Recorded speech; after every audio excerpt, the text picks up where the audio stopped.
coronavirus COVID-48 by Brendan James.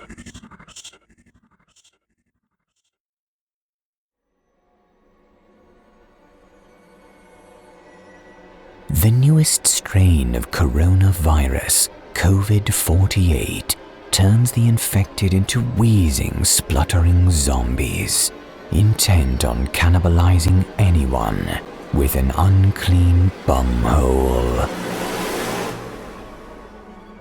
These symptoms first started to show themselves in the early 2030s, but were ignored by most of the public as fake news. It appeared to be just another instance where the media was trying to exaggerate a situation in order to sell stories.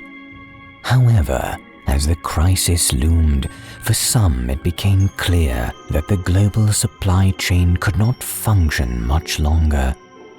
Those ahead of the curve, those that were able to foresee the collapse of Western civilization as we know it now, were able to hoard vast quantities of toilet paper before its production and supply slowly ground to a halt. This sound decision would ensure the survival of these early hoarders and their bumholes for years to come.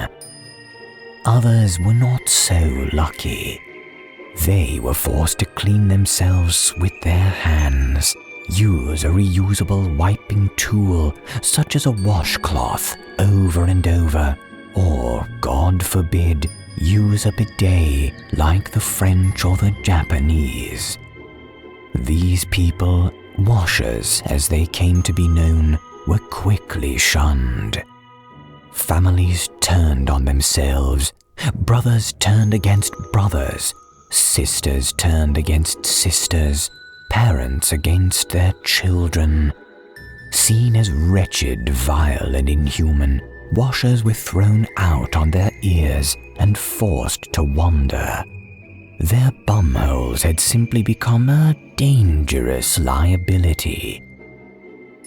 The old divisions of society, race and gender, for example, were replaced by this new one between washers and wipers.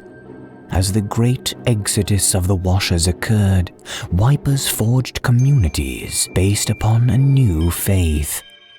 Although schisms did appear, the Church of the Fold was diametrically opposed to the Church of the Scrunch, for instance. Something resembling peace was achieved, for a time. Even though the washers did not wish to acknowledge the impending collapse of this new society, the great dwindling inevitably came. Minor hoards of the white gold were used up, and it was clear that the proverbial poo was about to hit the fan once again. Those who first ran out of toilet paper took to the streets. Peaceful protests calling for more equal distribution of toilet paper were quickly replaced by riots and looting. The separate churches turned into militant factions. The most successful wipers, those whose hoards would last several lifetimes, locked themselves away in their penthouse safe rooms, fearing the rabid public down below. Society slowly spun out of control and disappeared as though it had been flushed down the toilet. Post-apocalypse, the toilet paper was now a de facto currency used in the trade of basic goods, food, water, fuel, etc.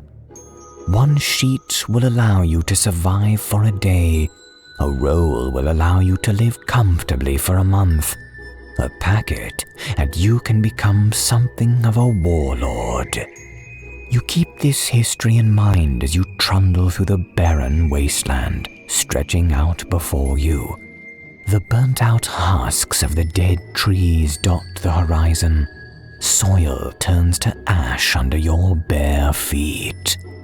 You move slowly. You need to be able to see anything that might be coming your way. A crazed, rabid cannibal to avoid, a watcher to trade with, a wiper on an expedition to hold up and rob. Moving slowly, being observant, is a matter of survival. It's the line between life and death. This is what you tell yourself, at least. In reality, cleaning your bumhole with your hand for what seems like an age has broken your spirit. You spot an old dilapidated farmhouse in the distance. It could be empty. It could be a trap.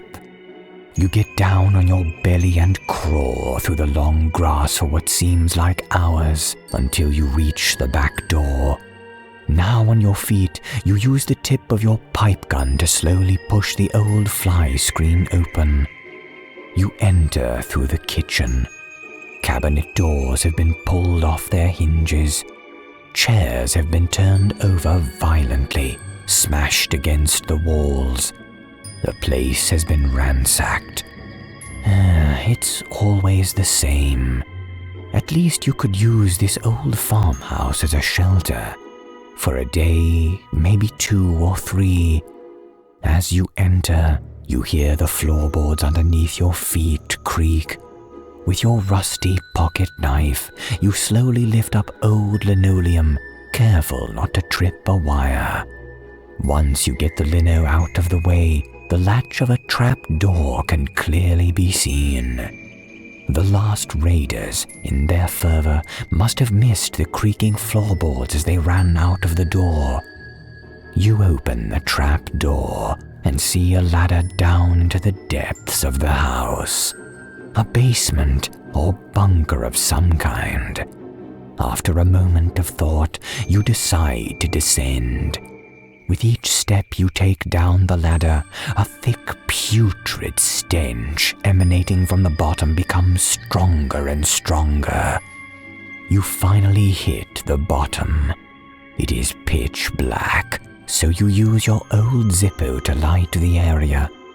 As your eyes continue to adjust to a sudden change from dark to light, you notice old, empty baked bean cans and torn packets of Mauritian ramen noodles littering the floor. The shelves on the walls are all empty too. Nothing to use. Whoever was here must have used everything up. But who was in here? As you scan the room, you notice something curled up in a ball in the corner. Wait, not a ball. A person, in the fetal position, dead, reduced to bones. You draw closer, and your eyes widen. The dead man clutches a packet of Quilton king size to his chest, knees drawn up around it. The toilet paper is still wrapped in plastic, unopened. The moment exceeds the boundaries of your ability to comprehend. In a frenzy, you violently pry the dead man's arms from the packet. Tears well up in your eyes. You will live like a king.